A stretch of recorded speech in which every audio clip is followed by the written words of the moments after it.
नमस्कार दोस्तों, जय हिंद, वंदे मातरम। दोस्तों, मैं आपके साथ जायसवाल सर। सभी प्यारे मित्रों का, सभी भावी अध्यापक अध्यापिकाओं का वेलकम, अभिनंदन है दोस्तों। टीचर्स फैमिली, शिक्षकों के परिवार जायसवाल कोचिंग सेंटर पर, पावर्ड बाई शिक्षा ही प्रकाश है। दोस्तों, बात करेंगे बाल विकास, CDP, child development and pedagogy, बाल विकास, शिक्षा शास्त्र, मनोविज्ञान, शिक्षा मनोविज्ञान, बाल मनोविज्ञान का कंसेप्ट चल रहा है। 1000 प्लस एमसीक्यूज दोस्तों हम करने वाले हैं और लगभग दोस्तों 700 हम एमसीक्यूज कंप्लीट भी करने जा रहे हैं। तो बहुत ही इंपॉर्टेंट सेशन क्लास रहने वाला। 26 नंबर दोस्तों ये क्लास है और आपको पता है प्रत्येक क्लास में 30 महत्वपूर्ण क्वेश्चन रहते हैं, एमसीक्यूज रहते हैं और साथ ही साथ एक मॉक क्वेश्चन भी आपका शामिल रहता है। तो चलिए दोस्तों शुरू करते हैं। अगर चैनल पे पहली बार विजिट कर रहे हैं तो चैनल को सब्सक्राइब करें ताकि लेटेस्ट नोटिफिकेशन आपको मिलता रहे। दोस्तों चलिए शुरू करते हैं। पहला प्रश्न है कल के सेशन का, कल के क्लास का मॉक क्वेश्चन है कि इनमें से कौन सा श्रव्यदर्श सामग्री का उद्देश्य है?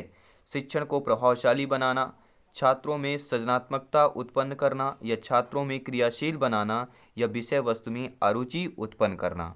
तो सभी प्यारे मित्र कमेंट करेंगे श्रव्यदर्श सामग्री का उद्देश्य है। तो देखिए मैं आपको बता देता हूं दोस्तों, देखिए विषय वस्तु को अरुचि उत्पन्न करना। तो यह देखिए ये तो दृश्य सामग्री का उद्देश्य नहीं हो सकता कि उसको अरुचि उत्पन्न किया जा सके। जब हम कोई देख ही ना पाएंगे, सुन ही ना पाएंगे तो वह अरुचि कैसे हो जाएगा? तो शब्दस के माध्यम से ही सारी चीज़ें होती हैं। ठीक है, तो आपका फोर्थ ऑप्शन जो है उद्देश्य नहीं होगा। वहाँ के शिक्षण को प्रभावशाली बनाना, छात्रों में सृजनात्मकता उत्पन्न करना, छात्रों को क्रियाशील बनाना। तो जिन्होंने ऑप्शन में 1 2 3 सही कमेंट किया था, पहला ऑप्शन, बहुत बहुत धन्यवाद। सभी मित्रों का इसी तरह फीडबैक करते रहें दोस्तों, क्योंकि सिलेक्शन यहाँ पर सर्वोपरि है। पहला प्रश्न देखेंगे इस सेशन का कि निम्नलिखित कथनों में से आप किससे सहमत हैं? सभी को पता है, आप ज़्यादातर जो प्रश्न आते हैं 5 से 10% कथन से रिलेटेड आते हैं, जिसमें क्या है आपका टाइम स्पेंड भी ज़्यादा होता है और समझने में थोड़ा प्रॉब्लम होती है। तो कंपटीशन के तौर पर इस टाइप के प्रश्न ज़्यादा पूछे जाते हैं। तो दोस्तों कथनों से आप किससे सहमत हैं?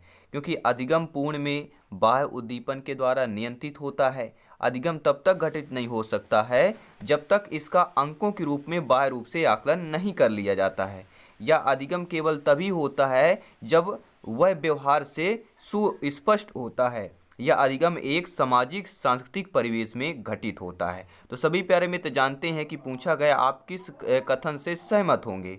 तो देखिए आप जो अधिगम एक सामाजिक सांस्कृतिक परिवेश में घटित होता है, आपको डी ऑप्शन जो दिया गया है इस कथन से आपको सहमत हो, ठीक है, होंगे। डी ऑप्शन सही हो जाएगा। अब देखते हैं दोस्तों अगला प्रश्न है कि बंडूरा के प्रेक्षणात्मक अधिगम सिद्धांत में निम्नलिखित में से कौन सा एक घटक नहीं होगा? नेगेटिव नकारात्मक प्रश्न है, ध्यान दीजिएगा, हर एक क्वेश्चन दोस्तों इंपॉर्टेंट है। तो आपके जो बंडूरा के प्रेक्षणात्मक अधिगम सिद्धांत में कौन एक घटक नहीं होगा? ठीक है, स्थापन, पुनर्वलन, प्रतिमान, संकेत, प्रलोभन। सभी लोग कमेंट करेंगे जिनका सपना अध्यापक अध्यापिका बनना, शिक्षक बनना। जी हाँ, हर एक भाई बहन, हर एक गृहिणी, सभी प्यारे मित्रों का वेलकम, अभिनंदन है। जी हाँ, इनकलाब जिंदाबाद। जी हाँ, एनर्जी डाउन नहीं करना, सिलेक्शन यहाँ पे सर्वोपरि है, तो एनर्जी बिल्कुल लेवल अप करते रहना है, अपने आप को मोटिवेट करना है, मोरल मोटिवेशन कायम रखना है। और बंडूरा के प्रेक्षणात्मक अधिगम सिद्धांत में दोस्तों जो घटक है वह स्थापन का घटक है, प्रतिमान का है, संकेत का है, लेकिन प्रलोभक का घटक नहीं है। तो यहाँ पर पूछा गया घटक नहीं है, तो according to question right option number हमारा डी हो जाएगा, प्रलोभक हो जाएगा। अगला प्रश्न दिया गया दोस्तों कि लॉरेंस कोहलबर्ग के अनुसार प्राथमिक स्कूल के बच्चे किस अवस्था में होते हैं? सभी प्यारे मित्र कमेंट करेंगे लॉरेंस कोहलबर्ग के अनुसार जो प्राथमिक स्कूल के बच्चे होते हैं वे किस अवस्था में होते हैं? आज्ञापालक और दंड उन्मुक्ता की अवस्था में, व्यक्तिवाद और विनिमय में, अच्छे अंतः व्यक्तित्व संबंध में, या सामाजिक संपर्क और व्यक्तिगत अधिकार के अवस्था में होते हैं। अब आपका ऑप्शन दिया गया, 4 आपको चूज करना है, 1 4, 1 3, 1 2 या 2 4। तो आपका जो आंसर होना चाहिए वह कौन सा होना चाहिए दोस्तों? ये देखिए लॉरेंस कोहलबर्ग के अनुसार प्राथमिक स्कूल के बच्चे की अवस्था आज्ञापालक और दंड उन्मुक्ता होती है, और व्यक्ति और विनिमय, अर्थात पहला और दूसरा, यानी कि आपका सी ऑप्शन सही हो जाएगा। अगला प्रश्न देख लेते हैं दोस्तों, स्क्रीन पर है कि शिक्षक एवं विद्यार्थी के मध्य संबंध होना चाहिए। यानी आपके जब आपकी नियुक्त होगी, आप अध्यापक अध्यापिका बने, शिक्षक बनेंगे, कक्षा में जाएंगे, पढ़ाने, ठीक है, विद्यालय में प्रवेश करेंगे, तो आप में और जो वहाँ के विद्यार्थी शिक्षार्थी होंगे उनके मध्य संबंध जो है स्नेह का होना चाहिए, विश्वास का होना चाहिए, सम्मान का होना चाहिए, या उपरोक्त सभी। तो ये नॉर्मल से क्वेश्चन सभी प्यारे मित्र जानते हैं, ये सारी चीज़ें आपको होना चाहिए। और 5वां प्रश्न यह है कि इनमें से कौन सा व्यक्तित्व का प्रक्षेपी परीक्षण नहीं है। नेगेटिव नकारात्मक प्रश्न है कि आपके जो व्यक्तित्व का प्रक्षेपी परीक्षण नहीं है। सैक का वाक्य पूर्ति परीक्षण, शब्द साहचर्य परीक्षण, होल्ट्जमैन जो आपका स्याही धब्बा परीक्षण है, या आपके एलेक्जेंडर पास एलांग परीक्षण। देखिए व्यक्तित्व का प्रक्षेपी नहीं है, तो देखिए व्यक्तित्व का जो प्रक्षेपी परीक्षण है वह आपके एलेक्जेंडर पास एलांग परीक्षण नहीं होगा। बाकी ये तीनों आपके व्यक्तित्व के प्रक्षेपी परीक्षण कहलाते हैं। अगला प्रश्न देख लेते हैं ध्यानपूर्वक। क्वेश्चन इंपॉर्टेंट है, सिलेक्शन से इंपॉर्टेंट, सिलेक्शन से कनेक्टेड है दोस्तों। कि शिवानी द्वारा पूछे गए एक प्रश्न का उत्तर शिक्षक तत्काल नहीं दे सकता, शिक्षक की प्रतिक्रिया क्या होनी चाहिए। सभी प्यारे मित्र कमेंट करेंगे कि शिवानी मान लीजिए एक अध्यापिका हैं, इनके द्वारा एक प्रश्न जो है उत्तर शिक्षक तत्काल नहीं दे सकते। ये अध्यापिका नहीं है, शिवानी क्या हो गई, एक शिक्षार्थी, बालक और बालिका हो गई। देख कोई भी बालक और बालिका, मान लीजिए उसकी बालिका का नाम जो है शिवानी है, वह एक शिक्षक से प्रश्न पूछती है, लेकिन शिक्षक क्या उस प्रश्न का तत्काल जवाब नहीं दे पाते हैं, उत्तर नहीं दे पाते हैं, आंसर नहीं कर पाते हैं। तो फिर शिक्षक की प्रतिक्रिया क्या होनी चाहिए। शिक्षक द्वारा शिवानी को चुप करा देना चाहिए, शिक्षक द्वारा शिवानी को ध्यान बटा देना चाहिए, शिक्षक को कहना चाहिए मैं नहीं जानता हूँ, या शिक्षक द्वारा इस प्रश्न का सही उत्तर में समझा कर देना चाहिए। तो राइट ऑप्शन देखिए क्या हो जाएगा कि शिवानी द्वारा, यानी कि शिक्षार्थी बालक बालिका द्वारा जो प्रश्न पूछा जाता है उसका उत्तर शिक्षक तत्काल नहीं दे सकता। तो शिक्षक की प्रतिक्रिया तत्काल यह होनी चाहिए कि शिक्षक द्वारा इस प्रश्न का सही उत्तर बाद में क्या है, समझा कर देना चाहिए, समझ कर देना चाहिए, ताकि विद्यार्थी को समझ में आ सके। डी ऑप्शन सही हो जाएगा। एक शिक्षिका अपने शिक्षण में दृश्य शब्द सामग्रियों और शारीरिक गतिविधियों का प्रयोग करती है। क्यों करती है? क्योंकि वे शिक्षक को आराम देते हैं, क्योंकि प्रभावी आकलन को सुगम बनाते हैं, क्योंकि वे शिक्षार्थियों को वैविध्य उपलब्ध कराते हैं, क्योंकि इनमें अधिकतम इंद्रियों का उपयोग सीखने को संवर्धित करता है। तो एक शिक्षिका अपने शिक्षण की दृश्य सामग्री और शारीरिक गतिविधियों का प्रयोग करती हैं। क्यों करती हैं दोस्तों? इसका रीजन यही है, इनमें अधिकतम इंद्रियों का जो है, इंद्रियों का उपयोग सीखने को क्या करता है, संवर्धित करता है। इसलिए आपका डी ऑप्शन सही हो जाएगा। सभी प्यारे मित्र, आई होप वीडियो को एक बार लाइक अवश्य कर लिया होगा। सभी प्यारे मित्रों को दिल से धन्यवाद, दिल से थैंक्स है दोस्तों। अगला प्रश्न है दोस्तों कि सतत और व्यापक मूल्यांकन पर बल देता है। जो सतत और व्यापक मूल्यांकन है वह दोस्तों किस पर बल देता है? बोर्ड परीक्षाओं की आवश्यकता पर बल देता है, सीखने को सुनिश्चित करने के लिए व्यापक स्केल पर नियंत्रण परीक्षण पर बल देता है, सीखने को किस प्रकार अवलोकित, रिकॉर्ड और सुधारा जाए इस पर बल देता है, यह शिक्षण के साथ परीक्षाओं का सामंजस्य की बात करेंगे। तो सतत और व्यापक मूल्यांकन पर बल देता, किस पर बल देता है दोस्तों? तो यह हमारे सीखने को किस प्रकार अवलोकित, रिकॉर्ड और सुधारा जाए इस पर बल देता है। अगला प्रश्न देख लेते हैं दोस्तों, स्क्रीन पर है कि एक अच्छी पाठ्य पुस्तक किससे बचाती है? कोई एक अच्छी पाठ्य पुस्तक है वह लैंगिक समानता से बचाती है, सामाजिक उत्तरदायित्व से बचाती है, लैंगिक पूर्वाग्रह से बचाती है, या लैंगिक संवेदनशीलता से बचाती है। तो सभी प्यारे मित्र जानते हैं, समझते हैं, आप लोग ज्ञानी हैं, सर्वज्ञ हैं कि एक अच्छी जो पाठ्य पुस्तक होती है वह लैंगिक पूर्वाग्रह से बचाती है। जी हाँ, अगला प्रश्न आपके स्क्रीन पर है, सभी प्यारे मित्र कमेंट करेंगे। और अंत में दोस्तों आपको बताना भी है इस 30 प्रश्नों में से आपका जवाब, आपका आंसर क्या है, और मॉक क्वेश्चन का आंसर भी आपको अंत में देना है। 10वां प्रश्न है दोस्तों इस सेशन का, इस क्लास का, कि पियाजे के सिद्धांत के अनुसार बच्चे जो हैं सीखते हैं। जो जीन पियाजे जी 4 अवस्थाएं बताई हैं आप सभी को पता होगा, प्रत्येक सेशन प्रत्येक क्लास में चर्चा करते हैं, क्योंकि यहाँ से 1-2 प्रश्न आपको पता है पूछे ही जाते हैं। तो पियाजे के सिद्धांतों के अनुसार बच्चे सीखते हैं उचित ध्यान देकर, सूचना को याद करके, समाज के अधिक सक्षम सदस्यों द्वारा दी गई सहायता के द्वारा, या अनुकूलन की प्रक्रिया के द्वारा, या उचित पुरस्कार के माध्यम से उनके व्यवहार में किए गए परिवर्तन के द्वारा। तो जीन पियाजे जी के सिद्धांतों से बच्चे क्या सीखते हैं? अनुकूलन की प्रक्रिया के द्वारा सीखते हैं। अनुकूलन मतलब यह होता है दोस्तों किसी सामंजस्य करना, किसी के अनुरूप में ढल जाना, उस माहौल पे ढल जाना, वही कहलाता है अनुकूलन। तो अनुकूलन की प्रक्रिया द्वारा क्या कहता है, पियाजे के सिद्धांतों के अनुसार क्या है, बच्चे सीखते हैं, अनुकूलन की प्रक्रिया के द्वारा सीखते हैं। अगला प्रश्न दोस्तों कि इनमें से कौन सा सूक्ष्म गतिक कौशल का उदाहरण है? फुदकना, दौड़ना, लिखना, चढ़ना। यह आपके टीटी एग्जाम में आया हुआ प्रश्न है, तो इसलिए इंपॉर्टेंट सेशन है, इंपॉर्टेंट क्वेश्चन है। तो सूक्ष्म गति कौशल जो आएगा वो हमारा राइट ऑप्शन लिखना कहला जाएगा।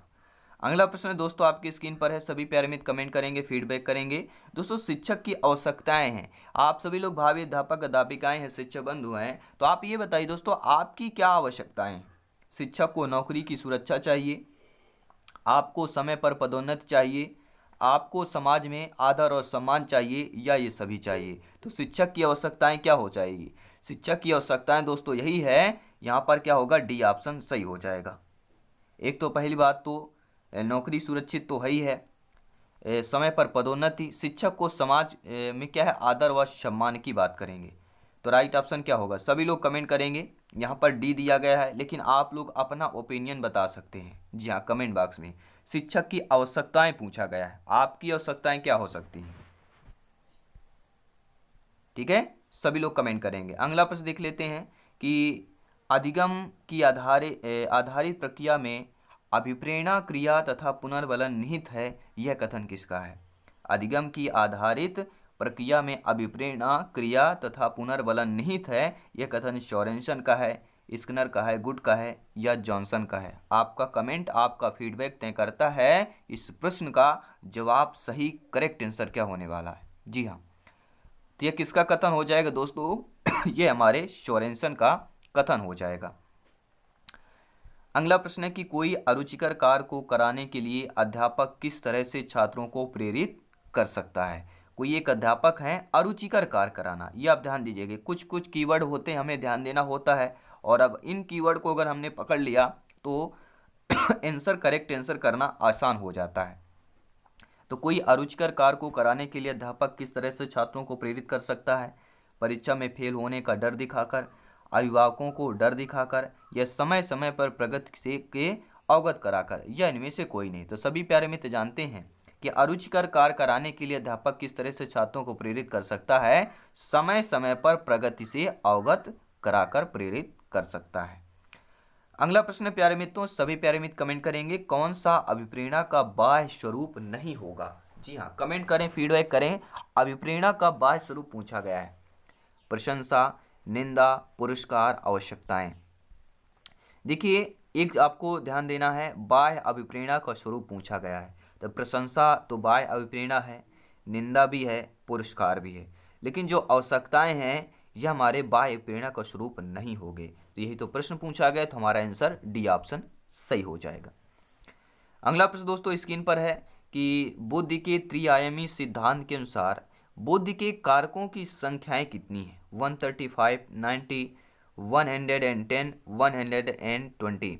सभी लोग कमेंट करेंगे। बुद्धि के त्रिआयामी सिद्धांत के अनुसार बुद्धि कारकों की संख्याएं हमारी कितनी है। जी हाँ दोस्तों, 120 बात करेंगे, 120। बुद्धि के त्रिआयामी सिद्धांत के अनुसार बुद्धि के कारक 120 हो जाएगा।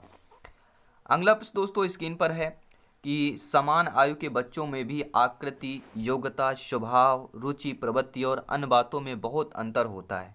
इस संदर्भ में विद्यालय की भूमिका क्या होनी चाहिए कि बच्चों के आकलन के लिए नियामक मानक स्थापित करना, सुनिश्चित करना कि शिक्षक मानकीकृत निर्देश और पाठ्य पुस्तकों का उपयोग करे, या यह सुनिश्चित करना कि सभी बच्चों का विकास एक ही प्रकार से हो, या यह सुनिश्चित करना कि प्रत्येक बच्चे को अपनी क्षमता के अनुसार विकास को अवसर मिले।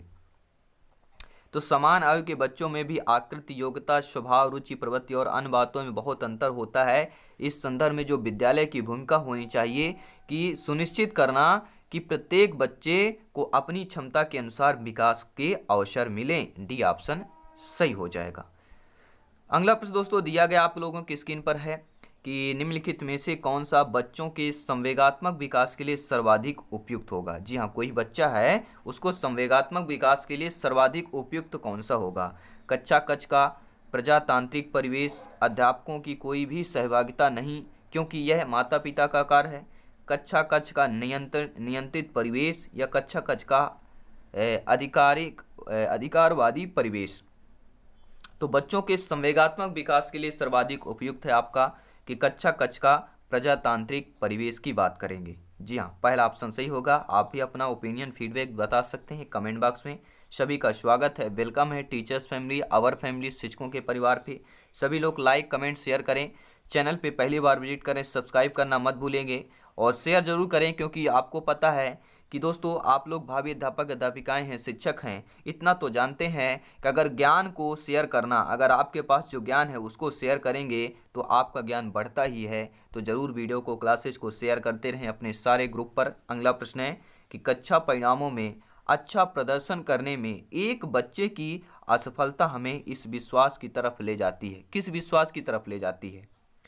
कि आकलन वस्तुनिष्ठ है तथा असफलताओं को स्पष्ट रूप से पहचानने के लिए इसका प्रयोग किया जा सकता है, या पाठ्यक्रम, शिक्षण पद्धतियां तथा आकलन प्रक्रियाओं का पर विचार करने की आवश्यकता है, या कुछ बच्चों को अनुत्तीर्ण होना ही चाहे व्यवस्था पर उन पर कितना भी अधिक प्रयास करे, या बच्चे कुछ निश्चित क्षमताओं और कमियों के साथ पैदा होते हैं। तो सभी प्यारे मित्र जानते हैं, समझते हैं कि कक्षा परीक्षाओं में अच्छा प्रदर्शन करने में एक बच्चे की असफलता हमें विश्वास की तरफ ले जाती है कि पाठ्यक्रम, शिक्षण पद्धति तथा आकलन प्रक्रियाओं पर विचार करने की आवश्यकता है।